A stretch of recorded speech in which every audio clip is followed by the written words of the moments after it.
Hi everyone, Mohan physics academy में आपका स्वागत है। अगेन हम लोग डेरिवेशंस को आज हम लोग डिस्कस करने वाले हैं, वो भी इलेक्ट्रोस्टैटिक चैप्टर से। इसके पहले हम लोगों ने इलेक्ट्रिक पोटेंशियल और इलेक्ट्रिक फील्ड के बारे में डिस्कस कर रखा है। अब इलेक्ट्रिक पोटेंशियल का दूसरा पार्ट कि डाइपोल की वजह से इक्विटोरियल पॉइंट पे और किसी जनरल पॉइंट पे कितना होगा। ठीक है, तो सबसे पहले हम लोग एक डाइपोल बना लेते हैं। जल्दी से देखिए, सवाल समझ में आ गया होगा, आप सवाल को पढ़ भी सकते हैं। सवाल देखिए क्या है, माइनस क्यू प्लस क्यू, मैंने एक चार्ज ले लिया और ये 2D। क्लियर। अच्छा, अब ये 2D डिस्टेंस बहुत छोटा है एज कम्पेयर टू आर, जहाँ मैं फाइंड करना चाहूँगा। ठीक है। अच्छा, मान लीजिए मैं आपको इक्वेटोरियल पॉइंट पहले भी बता रखा हूँ, ये परपेंडिकुलर होगा तो ये इक्वेटोरियल पॉइंट बोल दिया और इसकी दूरी मैंने आर बोला। ठीक है, आर क्या है, बहुत बड़ा है किससे, जो इनके बीच की दूरी हमने ले रखा है। ठीक है। अच्छा, इनका अगर आपसे कोई पूछे कि इनका डाइपोल मोमेंट का डायरेक्शन किधर होगा, तो ये निगेटिव से पॉजिटिव। कितना होगा डाइपोल मोमेंट, तो 2q into D in term of the magnitude, vector के फॉर्म में डी के आप ऊपर आप लगा दोगे। क्लियर है बातें। अच्छा, अब इस पॉइंट पे तो मुझे ये बात समझ में आ रहा है कि अपने पास इस पूरे कॉन्फ़िगरेशन आप देखोगे तो मेरे पास दो चार्जेस दिख रहे हैं, माइनस क्यू प्लस क्यू। ठीक है, तो माइनस क्यू प्लस क्यू की वजह से किसी भी आर डिस्टेंस पे या कोई भी डिस्टेंस पे अपने को फाइंड करना है।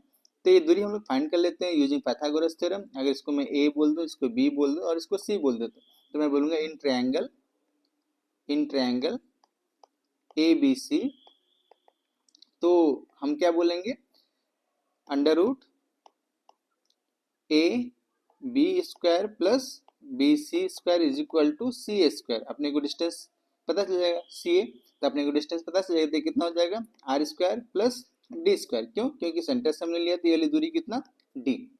क्लियर है बातें।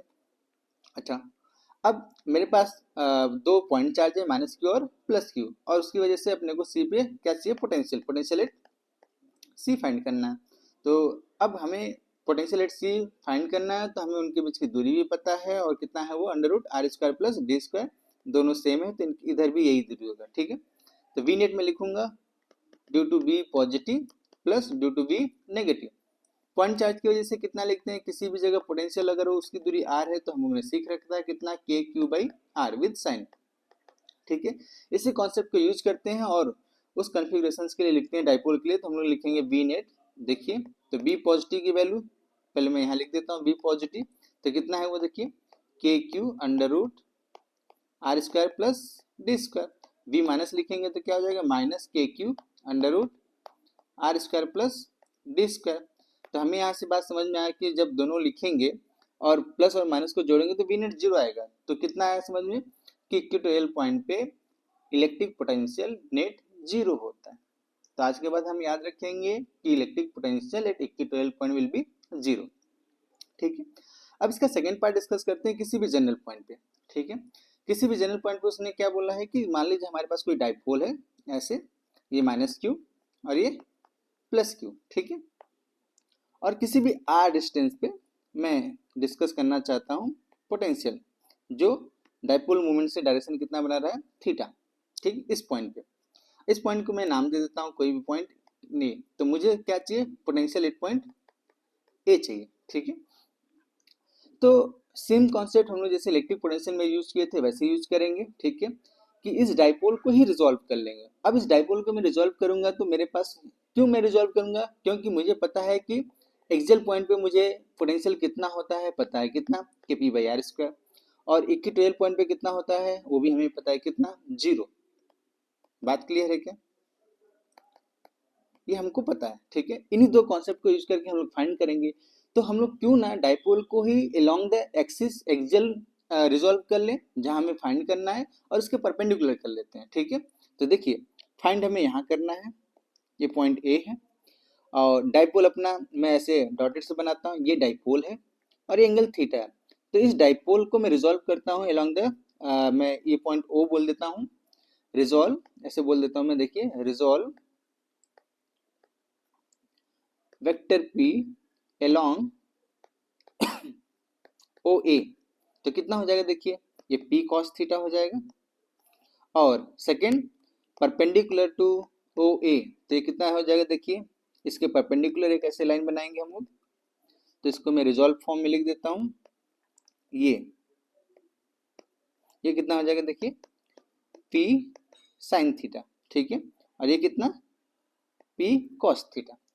अच्छा, अब देखिए मेरे को ये बात क्लियर दिख रहा है कि इस एक्सिस की तरफ ही पूछ रहा था। इस एक्सिस की P कॉस थीटा की वजह से मैं अगर मैं बोलूं कि potential at A due to P cos theta, तो ये मेरे लिए बिल्कुल सवाल ऐसे बदल गया क्या कि ये एक डाइपोल है जिसकी वैल्यू कितना P कॉस थीटा, और इसके बीच की दूरी कितना, सेंटर से दूरी कितना, मैं ऐसे बोल दूं R, ठीक है। तो यहाँ पोटेंशियल कितना लिखूंगा, देखिए B A k p cos theta, अब डाइपोल नया हो चुका है, k p cos theta by r square, ठीक। अच्छा, पी साइन थीटा की वजह से potential at B A at sorry V A due to p sine theta, तो मैं क्या लिखूंगा, देखिए परपेंडिकुलर हो गया है ये, बिल्कुल ऐसे मतलब ऐसे पी साइन थीटा, और ये लाइन परपेंडिकुलर हो जाएगा ए, तो यहाँ पे पोटेंशियल कितना आएगा, 0, ठीक है। तो net potential at A, net potential at A किसकी वजह से होगा, v due to p cos theta plus v due to p sin theta. तो p cos थीटा की वजह से कितना है, उसको हमने लिख देते हैं k p cos theta by r square, और साइन थीटा की वजह से 0। तो potential at any point, potential at any point कितना हो जाएगा, दोनों का सम एनी पॉइंट कितना, k p cos theta by r square, आज के बाद याद रखेंगे, ठीक है। तो नेट पोटेंशियल किसी भी जनरल पॉइंट पे कितना, k p cos theta by r square, जहाँ पर के की वैल्यू हमेशा याद रखना कितना, 1/4 पाई एप्सिलॉन नॉट, वो आप जानते होंगे इलेक्ट्रोस्टैटिक का बेसिक्स चीज है, ठीक है। आई होप ये आपको बातें समझ में आ गई। Thank you for watching.